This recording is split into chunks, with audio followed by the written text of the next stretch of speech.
bonjour. Ici, dans la deuxième circonscription de Lyon, on est avant tout dans un territoire rural. Alors, quel est l'état de la ruralité et quel est son avenir?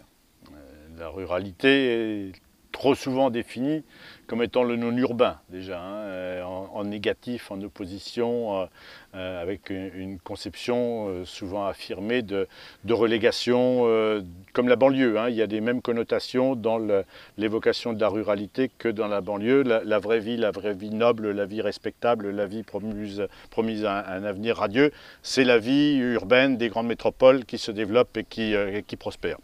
La ruralité est semble-t-il, un monde à part que certains commencent à examiner.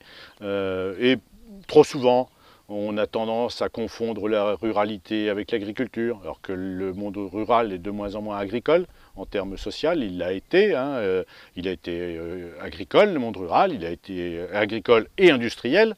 L'industrie se développe d'abord dans le milieu rural avant de se développer en ville. On oublie beaucoup trop souvent cet élément-là. Et aujourd'hui, la ruralité est en train d'apparaître de façon encore plus spécifique en termes sociaux, en termes y compris idéologiques, en négatif. Dans son expression, l'expression du vote aujourd'hui pour le Front National se fait de façon importante, notamment dans nos régions où il y a une aspiration à l'égalité qui est quand même très forte. Elle s'exerce en milieu rural parce que justement ce monde rural a le sentiment d'être relégué dans un monde à part, dans un monde qui est loin de l'accès aux services publics, loin de l'accès aux nouveaux moyens de communication. Il y a une injonction permanente, il faut vivre avec les outils de communication modernes, sauf qu'il y a la moitié qui attend le téléphone portable et l'autre moitié qui attend les connexions Internet. C'est comme ça que vivent la vie dans les campagnes les plus reculées, bon nombre de nos concitoyens. Donc la ruralité est un enjeu vital pour nos sociétés, d'abord parce qu'il y a du territoire qui doit être valorisé, parce qu'il n'y aura pas d'évolution de nos sociétés positive et il n'y a pas de possibilité de développer des échanges équitables si on ne redonne pas un peu de valeur, un peu d'ambition pour mettre le plus possible de création de valeur, y compris d'un point de vue économique dans ces territoires ruraux. La France est un grand territoire qu'on doit valoriser au mieux. Et puis, il y a cet éloignement aussi des entreprises, toutes les perspectives aujourd'hui semblent s'éloigner, les usines ont fermé les unes après les autres.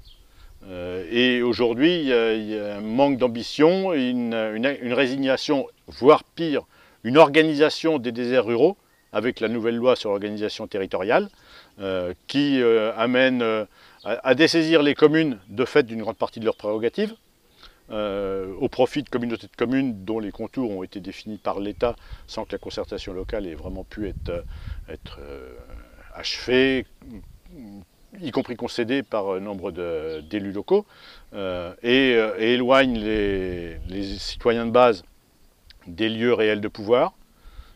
Je ne peux pas m'empêcher quand même d'évoquer dans cette nouvelle organisation des territoires que les communautés de communes c'est des instances qui paraissent totalement opaques aujourd'hui pour les citoyens, puisque les élections se produisent en même temps que les élections municipales, mais il y a des grandes assemblées, et dans les très grandes assemblées, avec assez peu de moyens de fonctionnement, on sait très bien comment ça marche. C'est une petite poignée d'individus qui concentrent à peu près tous les pouvoirs et qui éloignent le citoyen du rôle qu'avaient auparavant les conseillers municipaux, les maires, avec toutes les imperfections de l'ancien système. Et ça, c'est aujourd'hui, je crois, l'un des points qui fait que le rural, et le rural profond surtout, connotation doublement péjorative, non seulement rural est déjà pas urbain, mais en plus il est profond. Et donc, ce sentiment de relégation aujourd'hui est générateur d'une crispation, voire d'une révolte peut-être encore qu'embryonnaire, mais qui est de toute façon réelle dans chacun de nous. Et légitime. Et légitime, bien évidemment.